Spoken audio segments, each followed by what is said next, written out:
Before summer even ended, a demon had already moved in. And it didn't knock, didn't break the window, didn't raise no red flags. It just crept in through the vents, like fog with bad intentions. And by the time we realized it, it was already sitting on the couch, feasting on what we called family. We used to call it crack, but nah, that was just the street name. What it really was an infection, a curse, a chemical spell designed to turn kings into creatures and queens into carriers. I know, because I watched it tear through a house I loved in 45 days flat. I watched it rip the roof off piece and rearrange every room until all that was left was shadows, yelling, and glass. This story ain't about me, though. This story is about a girl named Renee. In '87, Renee was a walking mirage, the type of girl that made the whole block freeze up when she crossed the street. She had that Lane Tech glow, light hazel eyes, fresh out the hair salon, new earrings every week. She wore lip gloss like armor, but her weakness? She wanted more than she understood. She ain't want the boys at school. She wanted the ones that ain't even go to school. The ones with sobs and duffel bags. The ones with Motorola bricks and back pockets full of sorrow disguised as cash. She wanted the streetlight fantasy, but she ain't know the alleyway fine print. She got it, though. That summer night changed everything. Michi was his name. Big homie from the North Pole. Always had a Benz, a beeper, and a new chick in rotation. But he saw Renee as a challenge, a new soul to recruit. He slid her a little stem at a dice game. One hit, he whispered. You gon' feel like the sun was made just for you. And that was it. Renee hit that pipe, and the sun ain't never come back. Something cracked open in her, something spiritual, something you can't put back together once it's touched by that kind of fire. Her body was still there, but her eyes went somewhere else, somewhere cold, somewhere high. Michi knew what he did. He ain't flinch. He just smiled like a man who knew she was his now. Not just for the night, forever. Within 2 weeks, she stopped coming home. Mama was calling cousins, aunties, church folk. Nobody could find her. But we knew where she was. She was riding shotgun in any car that moved. She was sleeping on mattresses with no sheets in rooms that smelled like broken dreams and burnt spoons. By the time September hit, Renee was already the trap queen, but not the kind from the songs. She was the kind that trapped men, with them same hazel eyes, that soft whisper, that killer smile. Come on, baby. Just one pull. I got you. That's all it took. She wasn't just smoking. She was spreading it. I watched real men fall behind her like dominoes. Cats who used to ride sobs came back through with no passenger seats. Gone. Ripped out. Pawned for half a gram. I seen Tone from Off Division, used to wear fur in the summer, trade his baby's crib for a hit.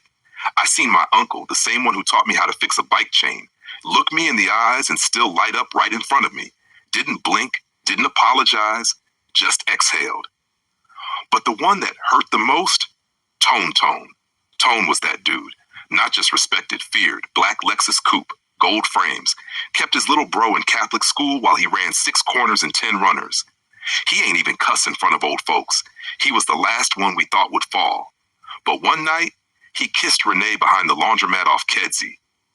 And when he pulled away different. The next week, he wasn't on the block no more. Week after that, he was in the alley asking for a lil love. A month later, he got caught stealing Pampers from Walgreens, wasn't even his kid. By Christmas, he looked like a skeleton wrapped in a trench coat, eyes gray, voice gone. And when I seen him last, he was outside of Harold's, holding the door open for quarters, shoes flapping, mouth dry, still mumbling her name. That's what the monster did. It ain't just kill the users. It used the beautiful ones to pull others down.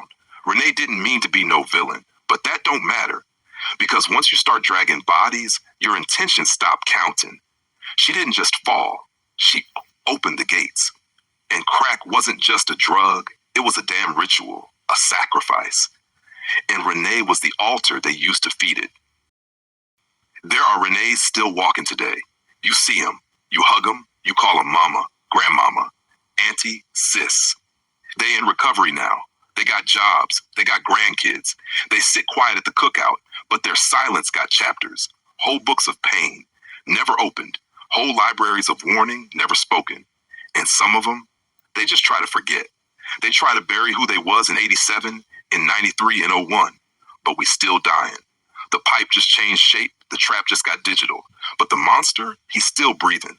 And the truth, a lot of the Renees, they could have saved somebody. If they just opened their mouth, if they just said, baby, I've been where you going and there ain't no love down there. But instead, they watched the next generation walk the same road, same shame, same demon, same fire. And now we ask, which Renee are you? Are you the one who warns or the one who watches? Are you the Michi that taught destruction or the Michi that woke up and started preaching? Are you the tone that collapsed or the tone that came back to the block to say, don't be like me. Don't go where I went. You ain't built for the hell I walked through. Because in the end, silence is a decision. And silence ain't neutral. It's a weapon. Some ex-addicts watch others fall and stay silent on purpose. They think, I messed mine up, so I ain't stopping them from messing up theirs. But that ain't strength. That's bitterness, disguised as healing. A lot of them don't look like addicts anymore, but they still think like one, still move like one, still protect the silence like one. That cycle, it has to break, because if you made it out the fire, then you owe the scream to the one still burning. And if you stay quiet, their blood is on your hands,